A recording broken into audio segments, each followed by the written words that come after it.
एक अनाथ लड़की की दर्द भरी कहानी। बचपन में ही सुमी के सिर से माँ बाप का साया उठ गया था। दादा दादी ने मासूम सुमी की जिम्मेदारी अपने कंधों पर ले ली और सुमी देख रेख में बड़ी होने लगी। बचपन से ही उसे संस्कारों की घुट्टी पिलाई जाने लगी और सुमी पढ़ाई हर काम सलीके से करती थी, इसलिए दादा दादी की बेहद लाडली थी। यही एक पोती है क्या इनकी? जब देखो तब सुम्मी सुम्मी। मेरी निशा तो इन्हें कहीं नहीं दिखती, जैसे वो इनकी कुछ नहीं लगती। सुम्मी की चाची अपना गुस्सा चाचा जी पर उतार रही थी। तुम भी रेणुका, अब क्या बोलूं? रोज एक ही बात लेकर बैठ जाती हो। कभी प्यार से उस बिन माँ की बच्ची से बात कर लिया करो। प्रकाश पत्नी को समझाते हुए बोले, तुम तो उससे भूल कर भी प्यार से बोलती नहीं और चाहती हो माँ बाबूजी भी ना बोले। मुझे तुम्हारी यही एक बात अच्छी नहीं लगती। हम हम क्यों अच्छे लगेंगे? सारा कुछ कर दो भाई साहब की लाडली के नाम। सुम्मी को उसकी चाची बिल्कुल भी पसंद नहीं करती थी। शायद सुम्मी की खूबसूरती उसकी आंखों में खटकती थी। इसके विपरीत सुम्मी जब भी समय मिलता चाची की मदद करने आ जाती थी।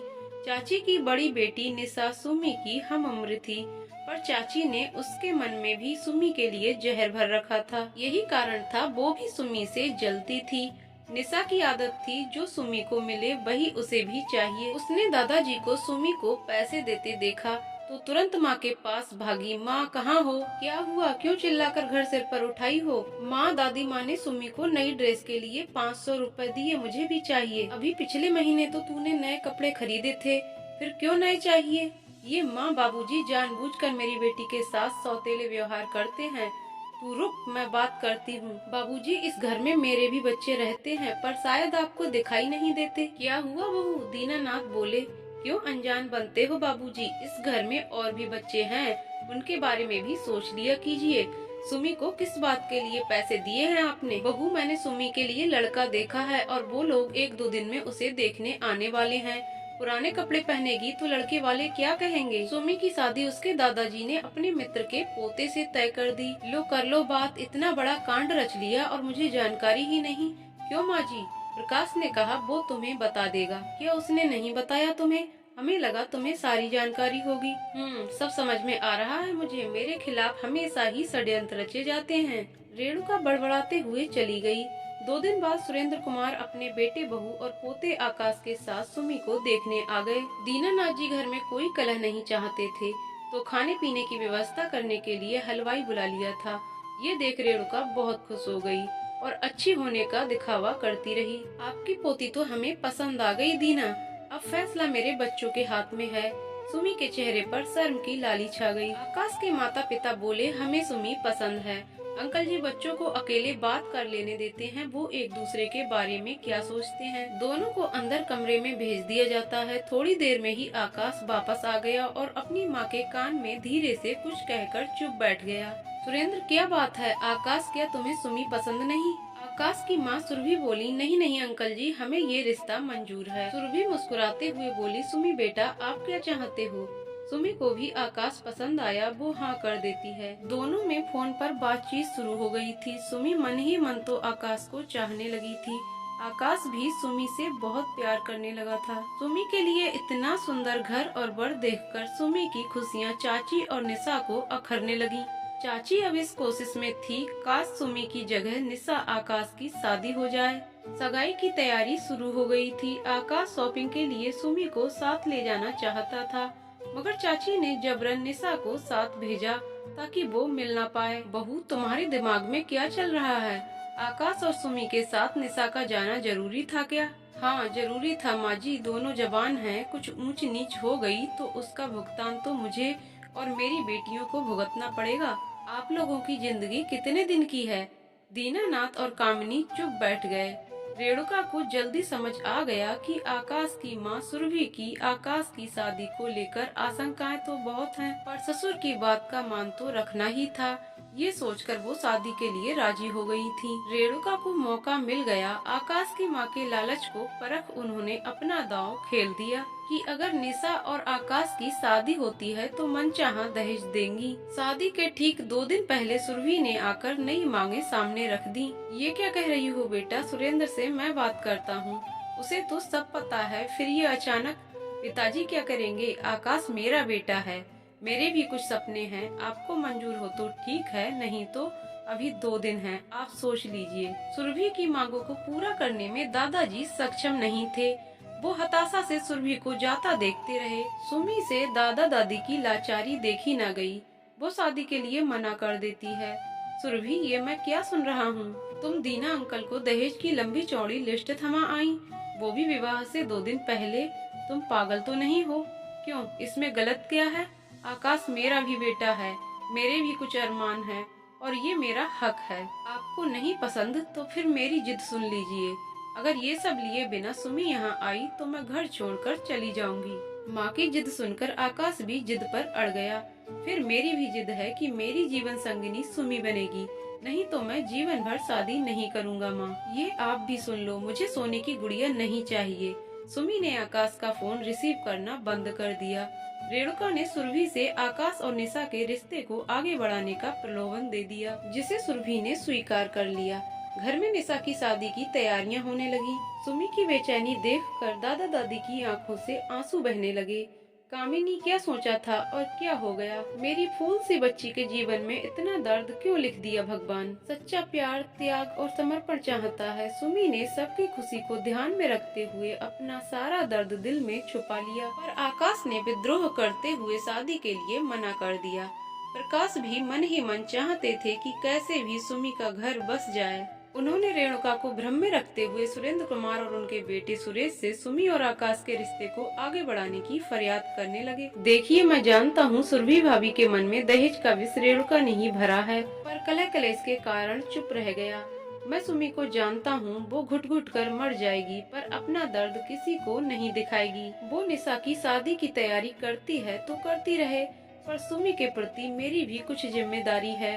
आप बस सुरभि भाभी को मना लीजिए, मुझसे जो बन पड़ेगा वो खुशी से देने को तैयार हूँ। तभी बातचीत के बीच में आकाश आ गया। अंकल, आप बेफिक्र होकर जाइए, मेरी शादी सिर्फ और सिर्फ सुमी से ही होगी। आकाश की बात सुनकर प्रकाश वहाँ से संतुष्ट होकर चले गए। सुरभि शादी की शॉपिंग करके लौटी तो देखा कमरे में बैग पैक रखे हुए हैं। ये सब क्या है? मैं वापस यूएस जा रहा हूँ। माँ, क्या? कल तेरी शादी है और तू यूएस जा रहा है?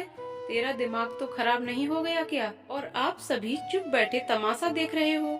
सुरभि गुस्से में बोली। माँ, 1 मिनट, शांत रहो। पहले फिर मेरी बात सुनो। मुझे कुछ नहीं सुनना, तू कहीं नहीं जा रहा है। ये सारा सामान अंदर रखो। ठीक है, मत सुनिए, आपसे कुछ कहने का कुछ फायदा नहीं। आपने तो बेटे के लिए एक जिद्दी, घमंडी, बदतमीज लड़की का चुनाव कर लिया। आपने माँ होने का कर्तव्य निभा दिया। अब जरा मेरी बात का जवाब दीजिए। निशा की माँ ने अपने स्वार्थ के लिए अपनी भतीजी की खुशियों की बलि चढ़ा दी। आपको क्या लगता है उनकी बेटी आपके घर को खुशियों से भरेगी? जवाब दीजिए माँ। सुमी ने अपने घर की सुख शांति के लिए कितना बड़ा त्याग कर दिया, वो नहीं दिखाई दिया? सबकी खुशियों को ध्यान में रखते हुए चुपचाप हालात के आगे समर्पण कर दिया। अब बताइए, दया ममता से भरी हुई लड़की आपके घर को खुशियों से भरेगी या स्वार्थ में डूबी लड़की? फिर भी अगर आप सही हैं तो मैं आपकी खुशी के लिए अपनी जिंदगी दांव पर नहीं लगा सकता। बहू, बुरा मत मानना, पर कल जब तुम्हारे सामने आकाश की जिंदगी कलह कलेश से भरी होगी तो क्या तुम खुश रह पाओगी? नहीं ना। अब भी समय है, मान जाओ और सुमी को स्वीकार कर लो। आकाश की बातें सुनकर सुरभि को समझ आ गई कि वो लालच में अंधी होकर कितना गलत करने जा रही थी।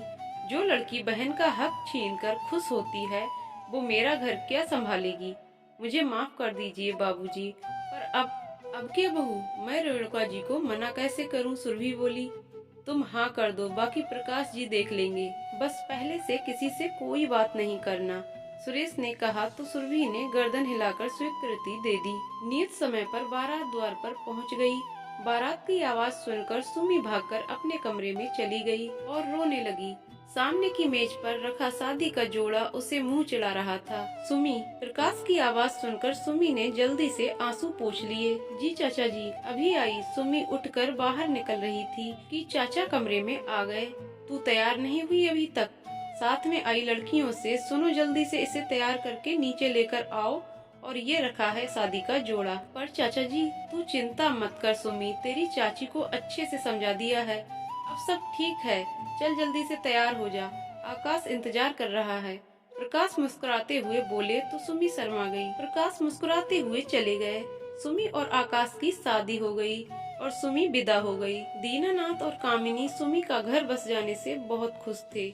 माँ, आप कुछ बोली क्यों नहीं? निशा माँ से झगड़ा कर रही थी। इतनी बड़ी साजिश, जैसे मैं सौतेली बेटी हूँ। माँ, कुछ बोलो तो। क्या बोलूं? तेरे पिता ने तलाक के पेपर सामने रख दिए थे। मैं अनपढ़ इस उम्र में अलग होकर कैसे गुजर बसर करूंगी? लोग हंसेंगे, थूकेंगे मुझ पर कि अपने स्वार्थ के लिए अपनी भतीजी के साथ साथ अपना घर बर्बाद कर लिया। तेरे लिए अपना घर तो नहीं उजाड़ सकती थी। तलाक के पेपर कहाँ है, जरा मैं भी देखूं। निशा पेपर मांगकर देखती है तो चौंक गई और सिर पकड़कर बैठ गई। माँ, पापा ने तुझे पागल बनाकर सुमी की शादी करवा दी। ये तो एफडी के पेपर हैं जो दादाजी ने सुमी के लिए तोड़वाई थी। तो तुम्हें क्या लगा मैं सही में तलाक दे सकता हूँ?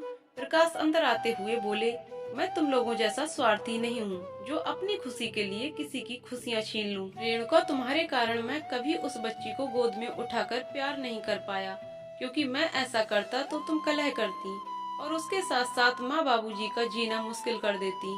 स्वार्थ कभी भी खुशियाँ नहीं देता रेणुका। खुशी पाने के लिए त्याग और समर्पण भी चाहिए। ये बात तुम्हारी समझ में नहीं आई, पर सुरभि भाभी को समझ आ गई और उन्होंने भी सुमी को बहू बनाने का फैसला कर लिया। अब जरा तुम भी अच्छे संस्कार निशा को देना शुरू कर दो तो बेहतर होगा। तुम्हारी खुशी के लिए ही मैं सुमी से दूर भागता रहा, पर फिर भी तुम उसकी जिंदगी में जहर घोलती रही। अब सुधर जाओ या कलह मचाओ, कुछ भी करो, सुमी का घर बस गया। अब मुझे कुछ फर्क नहीं पड़ता। प्रकाश जाकर माँ बाबूजी के पास बैठ गए। दोस्तों, इस कहानी की लेखिका हैं अनुराधा चौहान जी। तो दोस्तों, आपको कहानी कैसी लगी कमेंट करके जरूर बताइएगा। कहानी पसंद आई हो तो वीडियो को लाइक शेयर करें और चैनल को सब्सक्राइब करें। वीडियो को पूरा देखने के लिए बहुत बहुत धन्यवाद दोस्तों।